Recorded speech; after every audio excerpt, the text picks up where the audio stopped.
In this video, I'm going to tell you 3 tricks to make any job interview answer better. This is your job interview answer strategy in the new normal. Post-coronavirus, what has that done to the job interview? How should you change your answers? What up, fam? Dr. James W. Stalkup, a.k.a. Jimmy Joe Coltrane. Let's get started.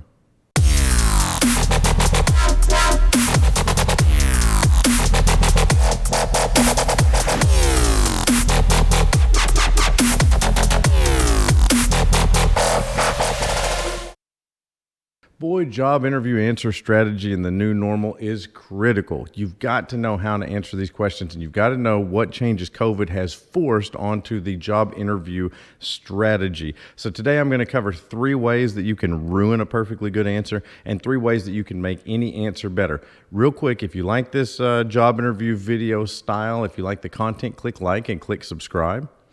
You know I'm supposed to say that. They say you're supposed to say that. Also, remember, we got the full interview dynamics course link in the description. It's very, very inexpensive, 5-hour course that'll take you through everything you need to know to go do a proper job interview. Okay, so let's start off with 3 ways to ruin a perfectly good answer. First way is to run long. The longer the answer is, no matter what kind of story arc you have, no matter how good an answer it is, the longer that answer is, the worse it is. Now, that may sound crazy, but remember this. When I make one of these YouTube videos, I have to go in and edit out every 2-second pause. And the reason is 2 seconds is going to make someone click on a different video, right? They're not going to watch the video if it has 2-second pauses. So now in the new normal, we are interviewing virtually. And when people are engaged with something on a screen, their attention will fall to 0 very rapidly. If I were having dinner with you and I made a 2-second pause in my speech, that would not make you disengage from the conversation, right? Because you can see my nonverbal communication. There is a presence, there is feedback. But when you're watching it on a screen, you lose engagement very quickly. If I were to pause for 5 seconds right now, just as a demonstration, I could look in the YouTube analytics and see that the engagement has fallen off. The same thing is going to happen to you in a job interview. So the first way to ruin a perfectly good answer is just make it too long. You've got to keep these answers shorter than you ever have before, especially in a virtual interview. The second way to ruin a perfectly good answer is to run wide, have too much breadth of the answer. The answer should be in a straight line, A to B. Again, this is a byproduct of the new normal. This is a byproduct of the virtual interview. In the old days, interview answers could be a little bit more conversational. I don't like that. I don't teach that, but they could be a little bit more conversational, and you could kind of do add-ins, and you could chase some rabbits and sort of, if this is the storyline that you're going for in the answer, if this is the story you're trying to tell, in the old days, you could kind of shoot off and come back, and shoot off and come back. Not in the new normal. Since coronavirus, you have to answer straight. You can't tell side stories. You can't do that. So that will ruin a perfectly good answer. This line could be perfectly good, but the moment you deviate, you're going to lose engagement. The third way to ruin a perfectly good answer, no story arc. Your answer has to have a story arc, okay? And let me explain what I mean by that. Even in an answer, it should be a 3-act play. The kingdom was peaceful. Dragons then appeared, and there was a lot of turmoil, but then I defeated the dragons, right? There's a beginning, a middle, and an end. There is a story arc. Now watch this. This is very important. There's a young man, I want to say he's 26 or 27. He just got a job that is massive. He got an incredible job. And he attributes it to being good at job interviewing. He literally went through this process and sequentially interviewed for higher and higher and higher positions. This guy took the course, developed personalized content, studied all the material.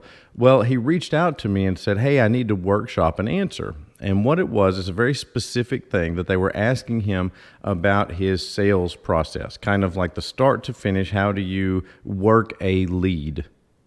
So he's very, very gifted at this. And as he was listing his process to me, it was like somebody reading a laundry list.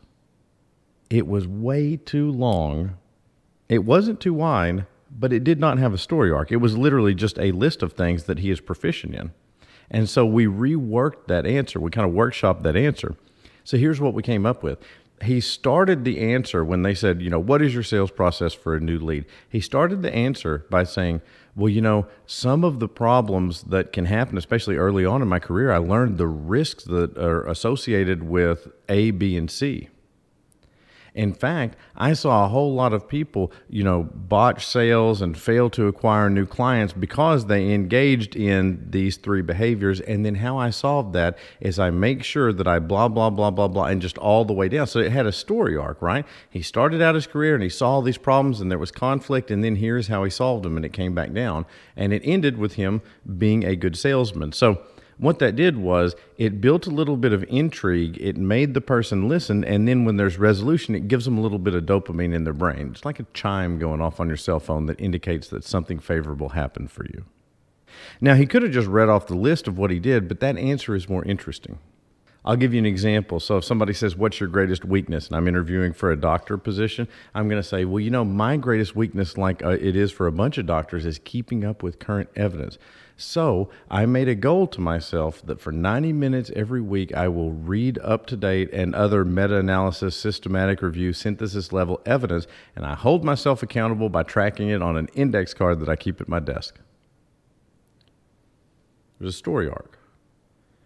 I have the same problem that you and other doctors have, but then I solved it like this, and it ends with accountability. If you can land on some sort of accountability or some way to hardwire it in, people really like that because you're achieving something that they themselves have struggled with.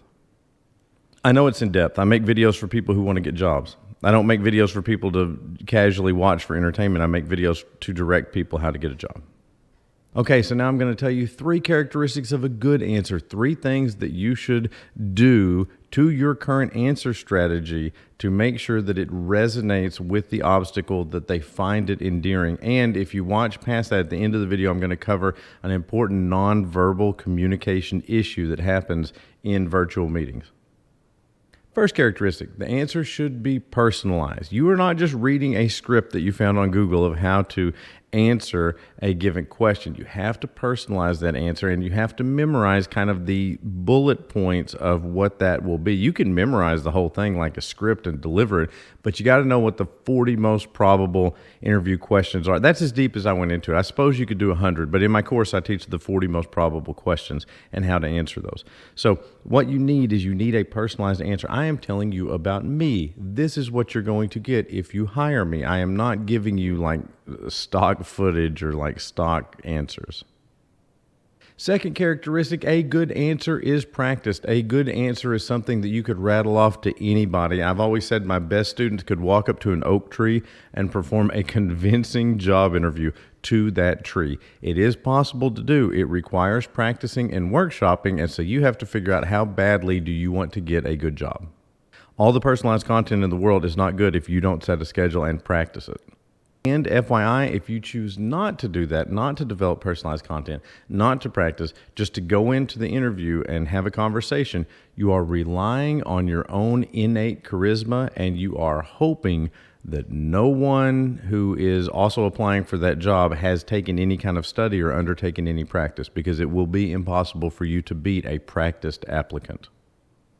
Third characteristic, and I'm going to hammer it back home, short. No matter what the story arc is, no matter what the time is, you have to get that answer concise. You have to work it down, you have to make it impactful, and you have to make it very short from a time standpoint. Now, it is allowable to have a slightly longer answer in an in-person interview than you do in a virtual interview for reasons that we discussed earlier in the video.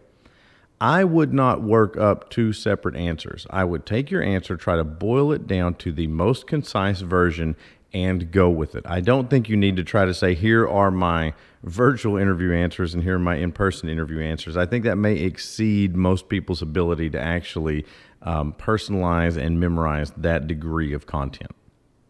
And stay away from anecdotes on the virtual calls. The engagement level is not really high enough for you to give a lot of anecdotes. So you just need to have the story arc. You don't have to give real world examples of it. If you do give a real world example, it needs to be worked into the question. It doesn't need to be, for instance, don't end the question or don't end the answer and then say, for instance, and give them an example. Work the example into the answer.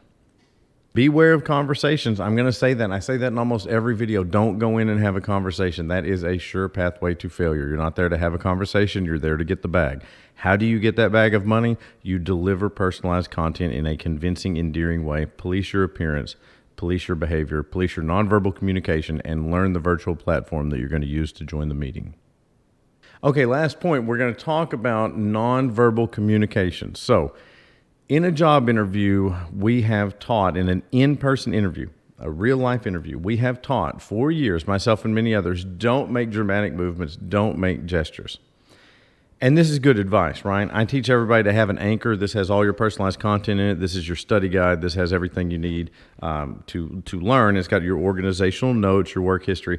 But I teach people, we call this an anchor, actually, because when you're sitting in a chair, you can hold this on your lap and it gives your hands something to do. I will say that it is acceptable to make more and bigger movements in a virtual interview, and it may be more endearing. So when we watch screens, we are primarily watching actors. Most screens that we watch actors, and actors are making kind of dramatic movements, and they're telling you things, and they're using hand gestures. I use a lot more gestures in my YouTube videos than I ever do in person. So what happens is we're so habituated to watching sort of dramatic actors and people who make big gestures on screens. When you actually have a real person on a screen having a meeting, it looks kind of flat. So don't worry about doing things like you see me doing now with your hands when you're in that virtual meeting. It is perfectly fine. You can kind of steeple your fingers while you're thinking about something. You can, kind of look off. And I mean, there are anything in that sort of palette of gestures that you can do. Even to the degree that it would look fruity in an in-person interview, it would look kind of odd and off-putting. In a virtual interview, it's actually acceptable. So if you're somebody who likes to talk with your hands, I would say that you don't need to make the same repetitive movements over and over and over, but it is acceptable to use your hands a little bit. And when you do your virtual interview practice, ask the other person, how does that look? A lay person is going to be able to tell you if it's off-putting, right? So you don't have to have an interview expert watching your virtual interview to police your nonverbal behavior. Any lay person, adult, is going to be able to tell you how your nonverbal communication looks in that virtual interview. All right, that concludes this topic, and thanks for watching.